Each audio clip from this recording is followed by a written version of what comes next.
Hey everyone, and welcome to this explainer. Today we're going to dive into something truly fascinating.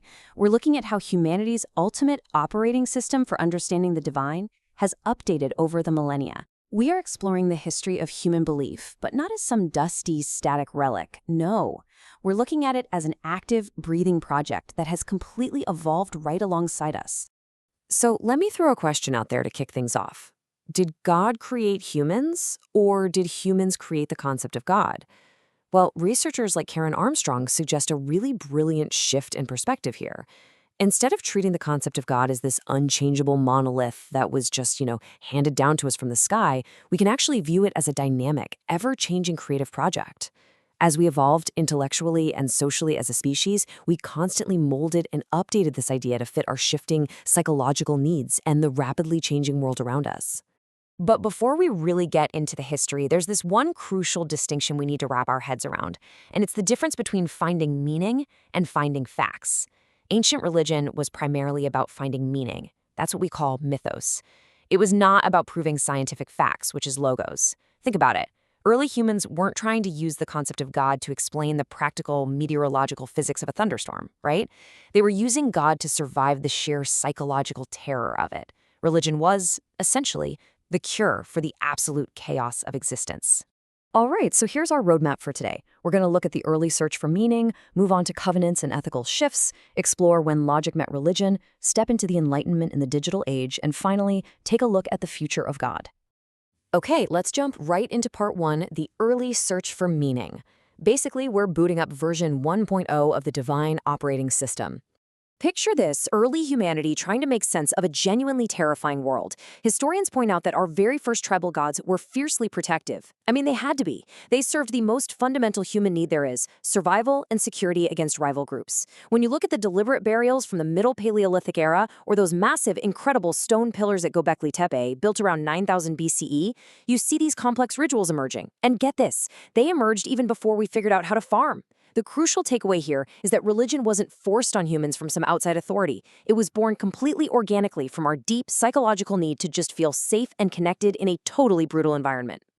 Moving right along to part 2, covenants and ethical shifts. Welcome to version 2.0.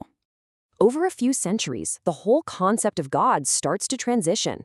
We go from God being this terrifying force of nature to more of a personal partner in a historical project. We start with polytheistic tribal deities around 2000 BCE, gods literally just designed to protect local borders. But then we hit 1800 BCE with Abraham's personal covenant. God becomes a traveling companion, a friend. And then boom, by the time of Moses around 1300 BC, there is this massive leap. God suddenly becomes associated with detailed ethical laws and sweeping social justice. It's a huge update.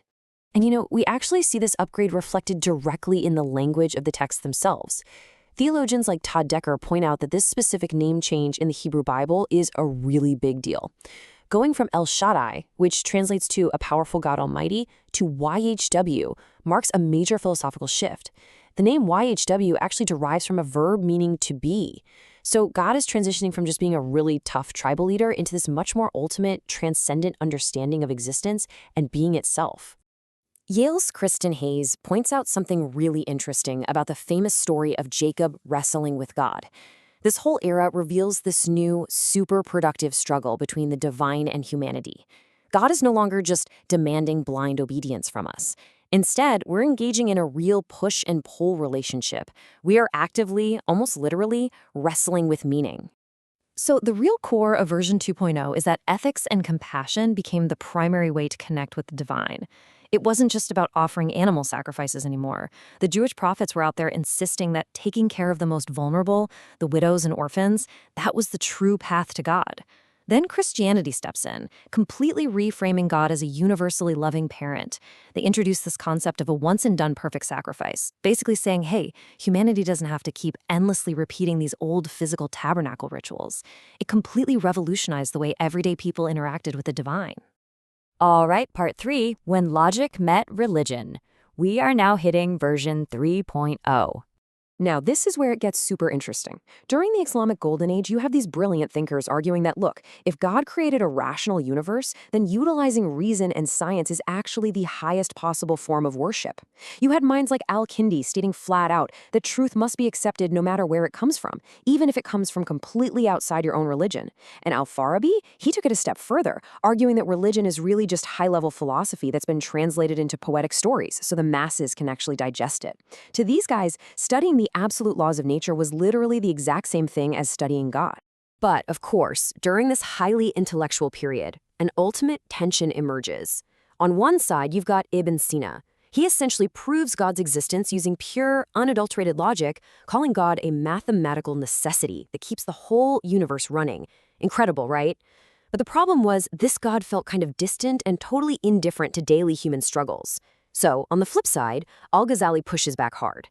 He argues that God isn't some math formula you just solve in your head.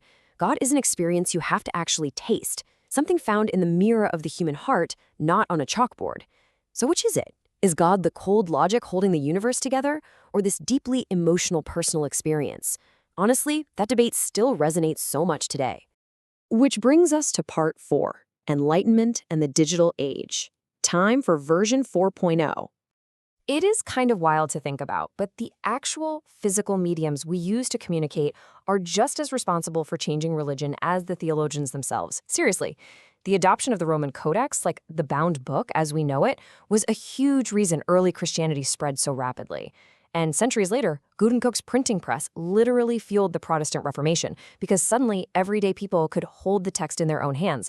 The medium entirely shapes the spiritual message. And that leads us right to today. Yale Divinity School is asking a pretty vital question right now.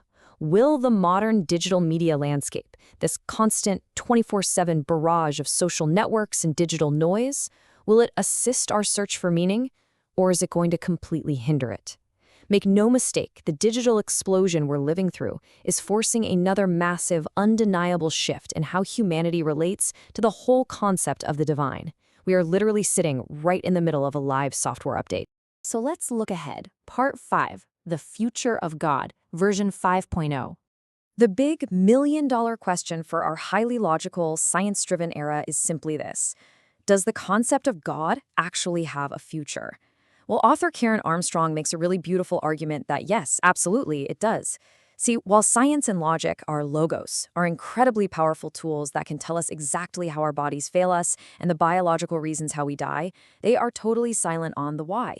Science can't tell us why we have to endure grief or how to process the deep pain of a profound injustice. As long as we humans have a psychological need for a spiritual response to our suffering, the need for mythos, for God, is going to remain an absolutely essential part of the human condition. But the way we choose to fill that need, that's totally up to us. Humanity is basically staring down two completely different paths right now. On one side, we have fundamentalism. It's driven largely by fear of a rapidly changing world, and it results in these rigid, aggressive interpretations of religion just to protect a fragile sense of identity. But on the other side, we have mysticism. This path is driven by compassion and empathy. It treats God not as some hard scientific fact you use as a weapon to win an argument, but as a deeply lived, deeply shared human experience. So as we keep searching for meaning in an increasingly complex world, a world we are now sharing with artificial intelligence and algorithms that can genuinely mimic human thought, we really have to wonder, what exactly is version 5.0 going to look like? If we originally built the concept of God to understand our place in the universe, how does that whole project change when we are no longer the only intelligence asking the questions? It's a pretty profound thought to leave you with today. Thank you so much for joining me for this explainer. Keep asking those big questions, and I'll see you next time.